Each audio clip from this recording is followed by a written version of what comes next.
nag-iimbita kita ning mga arog kay Elmer ta kumbaga dino-document ta si mga taong nagdo-document din. Paying it forward pero hindi ka conscious, parang gusto mo lang siyang gawin kasi yun yung nakasanayan mo na ginagawa before.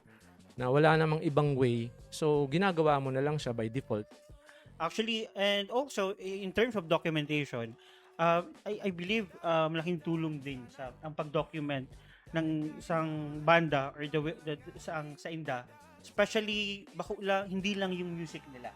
Kasi sometimes people fall in love not just the music but the people on the band itself, the personality ng banda, ng vokalista, yung mga paborito nilang pagkain kasi mas mai-inlove ka sa isang banda, hindi lang sa music nila, kundi pati yung mga backstory nila.